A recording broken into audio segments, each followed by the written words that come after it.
Welcome to the Psych Central Show, where each episode presents an in-depth look at issues from the field of psychology and mental health, with host Gabe Howard and co-host Vincent M. Wales.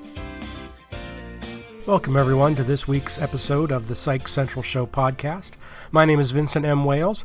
Gabe Howard is out in the field doing an interview with today's guest. Our subject today is NIMBY, which is an acronym for Not in My Backyard. Basically what NIMBY is, NIMBYism is, it's an attitude where people in a community do not want a particular thing going into their community. This could be anything from a power plant, a prison, or it could be a facility like the one run by our guest today.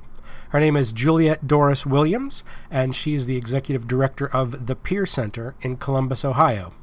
And I'll let Gabe take over from here. Hello, Juliet. Welcome to the show. How are you today? I'm well, thank you. All right. So first, for the first thing that we should probably say is that I work for the Peer Center. So you're literally my boss. Just in the interest of transparency, I want to get that right out there so people know that I'm not exactly unbiased in this conversation. But before we get started, can you tell us a little bit about you and a little bit about the Peer Center? So I'm Juliet Dorris-Williams. I'm the executive director of the Peer Center, which is a drop-in wellness and recovery center in Columbus, Ohio.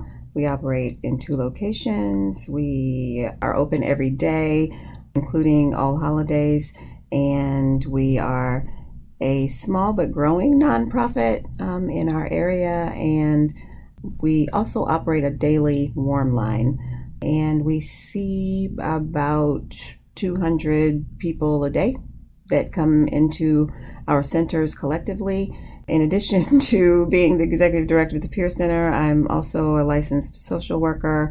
I'm also a person who lives with depression and am a childhood and adult trauma survivor. Thank you, Juliet, for being here. What we want to talk about today is NIMBYism. Yeah. And that it's the not in my backyard. We've all heard of this. Mm-hmm. Everybody has heard of, the homeless shelter wanted to move in and the neighborhood turned on them. Or somebody should do something, but don't do it too close to my house. Think of the children. This is not an uncommon stereotype or trope or conversation that happens in our society.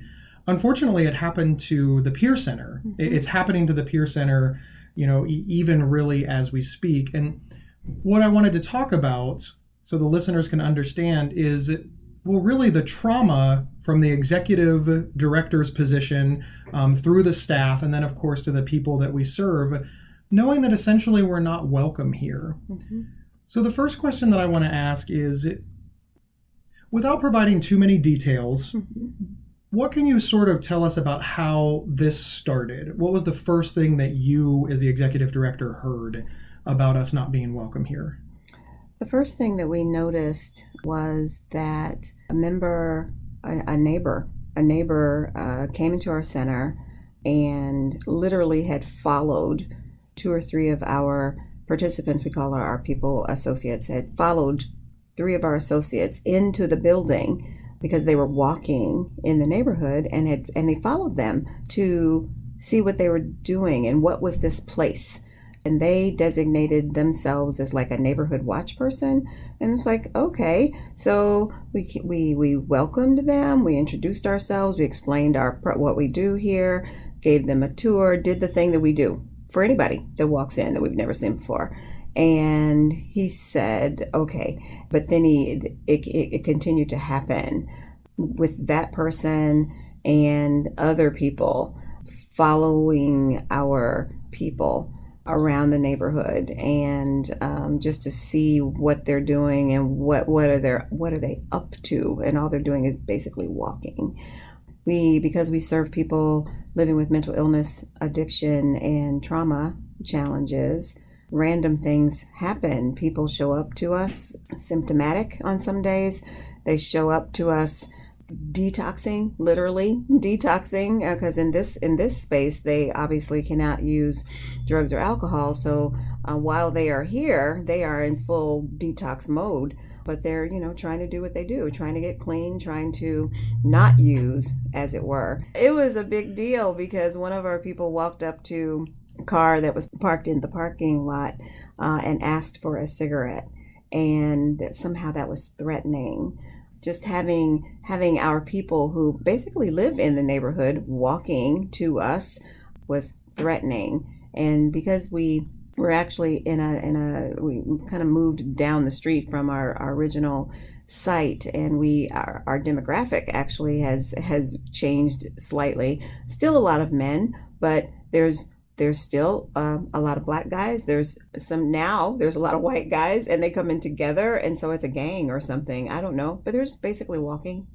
So it started out small. Just people in the neighborhood wanted to know while we were here, and you said you gave them a tour, you introduced them just like we would do for anybody. Sure. You took an additional step. You started to realize that the neighborhood was unsure of why we were here. Yeah. So you started to do community events. Yeah, we did the ice cream social. We literally walked around the neighborhood and left flyers and invited people personally. We didn't, we don't know these people. And so we left flyers, and there's several businesses around, and when we could talk to an individual, we invited them personally to come and have ice cream and come over and take a tour and come over and hear about us and know about us and meet us, meet the staff, and all of the staff, 100% of the staff are also people who live with mental illness, addiction, or trauma. And so meet us and meet our associates, and see, we're just regular people. We got stuff we're dealing with, but we are dealing with it. This is the place to deal with it. So it was like a big open house. Yep. Outside in the summer. Outside, we with did free ice cream, dancing in the parking lot, so a little music, happy, and the weather cooperated that day. How did that turn out? What was the impact of that? Well, there were two impacts. One was a lot of the neighbors did come, and that was so exciting because it was like mission accomplished, right? The second outcome, a couple of days later, is that we get a complaint that people were carrying on in the parking lot. So there were people that did not bother to come and get ice cream, apparently, because they would have known what we were doing had they bothered to come check it out. But they're looking at us through some window somewhere, don't know. And the complaint that I had to field was, these people are out here carrying on in the parking lot. And this event was to be clear, this event was in the middle of the day. This wasn't the evening or night. It was the middle of a weekday. It was marketed heavily. We promoted it all over everywhere. It was open to Franklin County. Obviously, Franklin County is where we live, or it's our county. Obviously, it was just for the neighborhood. It was targeting the neighborhood, but because we promote it, anybody could really come. At this point, you started to get specific concerns from the neighbors, and you approached those head on. Some of the concerns were that people, weren't smoking in the correct spots, or that people were parking not in the correct spots, or that people were hanging around. But rather than just, roll your eyes and say that there's nothing to do about it, you enacted some changes to try to meet the neighborhood halfway. Sure. Can you talk about some of those initiatives? Well, we obviously stepped up our monitoring of the outside. We always had closed circuit surveillance anyway, because statistics show that our people, we are more likely to be victims than we are to be, perpetrators, as it were. I hate that word, of crime. We're more likely to be victims. Safety is in our mission, making our environment safe, and so we've always had closed circuit surveillance, and so we've had cameras literally all over, inside our space, inside the lobby, which is actually not our space, where it's a shared space, outside the building. Again, we don't own the building, but they gave us permission to put them up, so we did, because we want to keep our environment safe for our people. But we also, back to stepped up our monitoring, we created a whole other program for utilizing our associates and staff. We called our parking lot monitors, or wellness warriors. And so we introduced this whole other program in that we thought was great. Our associates wanted to help, and this was a way they could, and they were friendly and really, really, really, really committed to our mission. And so it's to us, it felt like a win-win, right? Well, no, not so much. obviously the wellness warriors were tasked, along with center security, with walking around the building and making sure people were doing what they were supposed to do, but also with other smaller tasks, like picking up cigarette butts, or if they see litter, picking them up, or changing the trash. Now, our associates, the people that use our center, how did they respond to the increased efforts, the increased security? Did they mind it? No, they did not. And actually, we had, for a while there, we had people say, well, how do we become one of those? How do we be a wellness warrior? And so obviously, not everyone is, cut out for that kind of duty.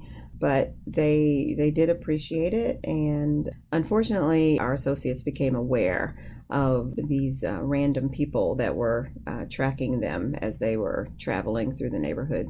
And it became known that we were under a little pressure to implement some of these changes, and that's unfortunate. Now, the way that you became known was that pictures started showing up. Not clandestine, but people showed written reports, photographs of people in the neighborhood doing things. Is that correct? That happened once. We had someone take some pictures of people with their camera phones, and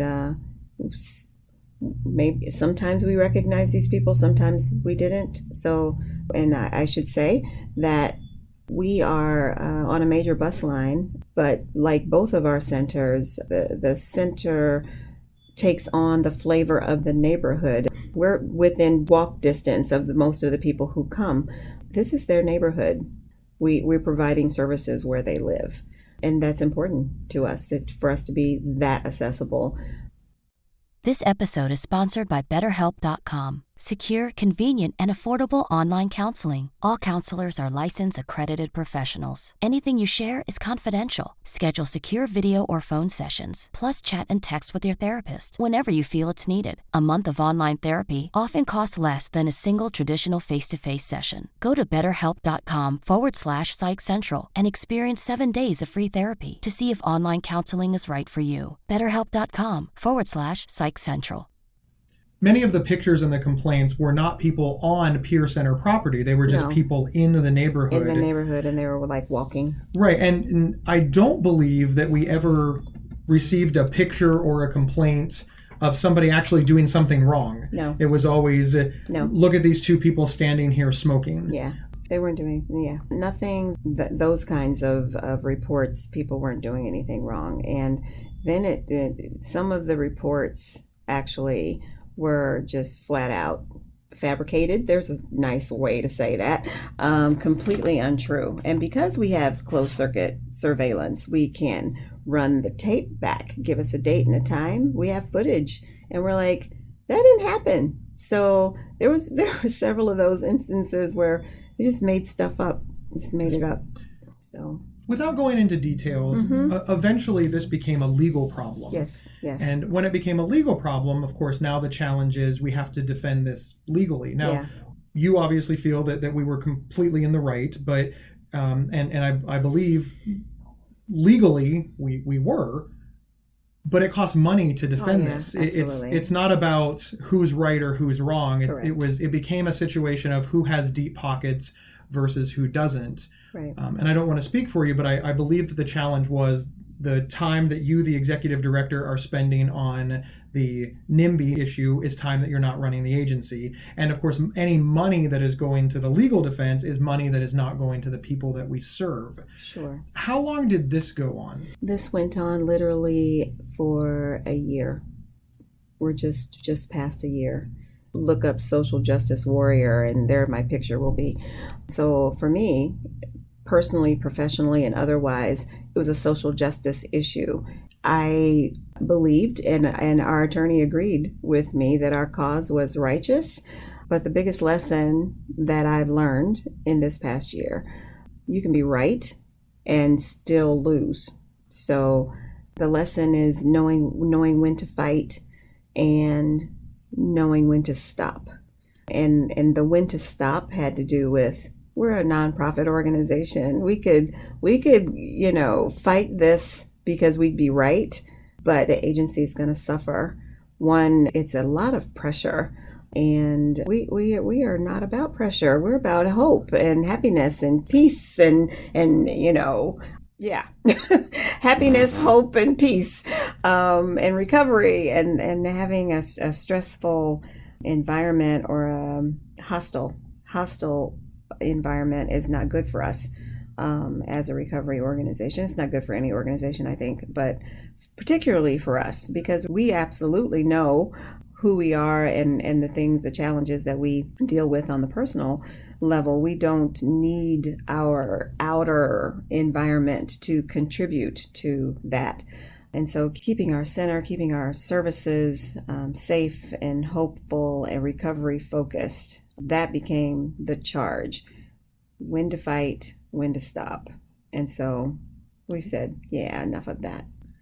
The ultimate decision then was to leave this location and ultimately leave this neighborhood. Mm-hmm. Why was this neighborhood selected originally as a site for the Peer Center? Well, the neighborhood wasn't selected, as it were. It was just that's where we were. That's where we started from the beginning. We've been in this zip code area, so we've been here. And we're well established in this neighborhood. And as we've grown, our space needs have grown, and we outgrew our original space, which was just a few blocks east of our current location. And so getting into a bigger space where our people could spread out more when they're not so crunched up. And we were very, very excited and happy to be in a bigger space. And our administrative offices were also with this location. And so finding this space in this neighborhood, in this zip code it was a find. And we were just very pleased and very excited about the opportunity to continue to do what we do. Just do it bigger. The people that you serve, mm-hmm. do they want us to be here? Oh yeah, they want us to be here, and I gotta say, I've got some very strong feelings. I was sharing earlier that I'm both sad and angry, and I have some grief about the fact that we were unable, given our financial status, we were unable to find a suitable location in this area. And the fact that we have to leave the area is, it's sad. So this neighborhood's needs are essentially going to go unmet. We hope that's not the case, but we will not be here to meet them. Our services will no longer be in this area. We're a small community, and news travels fast, sure. Especially bad news. So it's safe to say at this point that the neighborhood, the associates, the people that we serve, they're aware that this is going to happen. And many of them know the reason. How are they feeling about it? I don't actually know if the neighbors know that we're pulling up stakes, as it were. Well, obviously, they'll know when they see moving trucks. Our associates, we actually have made the announcement to our associates, and they're aware. We've got mixed reactions. Apparently, word gets out. Talk about a small community. Word got out before we even made the formal announcement. Word got out that we were moving. Word got out about where we were moving. And it's like, how do they even know that? It's amazing. And apparently some of our associates took the initiative to do a drive-by of the new location, and they gave us they approved. They approve. So okay, that actually made me feel less sad and angry that day when they said they approve. And then we've got some, it's like, why are y'all going, then we got, why are you going there? And so, yeah, it's been mixed. So some are excited and happy, and some are like, yeah, that sucks. A lot of our collaborative partners, surprisingly, are excited that we're moving into this new area, because apparently there's a dearth of services in that area. So those are, on the plus side. We always want to go where we're needed, and we believe that we do good work, and we'll do good work wherever we are. Obviously, the neighbors are going to feel as though they won, because they wanted the Peer Center to move on. Is there a lesson for them in this? I mean, it's a hollow victory. The people that used the Peer Center services, they live in this neighborhood. They didn't come to the neighborhood because of us. We came to the neighborhood because of them. And now those needs are going to go unmet. If you could say anything productive that you wanted to the neighbors, what would you like them to know about how our community and how you as the executive director and our associates and our staff feel about what's happened here? I would need some time to pass before I could say something that I think is productive. I would ask them if they pay attention to the news. I would ask them if they are aware that we have this huge opiate epidemic in our community. I would ask them, do they believe that people who need help should get help? I would just ask a series of questions because, frankly, from a personal level, I need to know that people understand that people who live with these challenges, they're not going to look like people in their 3-piece suits. We all need these services, and sometimes it looks messy. And I am going to need some space and some time to renew my faith in humanity because it's kind of low right now. You're in a unique position, as the executive director of a nonprofit who was involved in this for, well over a year, and this is the way that it ended. What would you like those people to know about what we tried to do here and what happened along the way? Is there any lesson that you can offer to our listeners so that if they find themselves in this position, they can make a better decision? As a nonprofit organization, we can't do ice cream socials every month, but there may have been other things to do more proactively rather than reactively, more engagement. And I don't know that we could necessarily have done that, but more engagement with the community. Maybe having a better sense of the surrounding neighborhood. People deserve to have services in their neighborhood. The wider society, for some reason, needs to understand that recovery is messy. It's messy. And a lot of people in poverty or are homeless or have all sorts of other challenges, socioeconomic challenges. This isn't pretty work. It isn't pretty work, but it's worthy work. It's worthy. That was what our intention was to be of help to the people who live in this neighborhood. I think we did that. So there's another upside. We did that.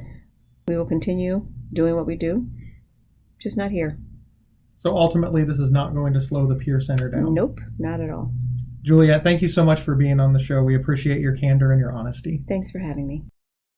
All right, everyone. Thank you so much for tuning in, as always. And remember, you can get 1 week of free, convenient, affordable, private online counseling anytime, anywhere by visiting betterhelp.com/psychcentral. We'll see everyone next week. Thank you for listening to the Psych Central Show. Please rate, review, and subscribe on iTunes or wherever you found this podcast. We encourage you to share our show on social media and with friends and family. Previous episodes can be found at psychcentral.com/show. Psychcentral.com is the internet's oldest and largest independent mental health website. Psych Central is overseen by Dr. John Grohol, a mental health expert and one of the pioneering leaders in online mental health. Our host, Gabe Howard, is an award-winning writer and speaker who travels nationally. You can find more information on Gabe at gabehoward.com. Our co-host, Vincent M. Wales, is a trained suicide prevention crisis counselor and author of several award-winning speculative fiction novels. You can learn more about Vincent at vincentmwales.com. If you have feedback about the show, please email talkback@psychcentral.com.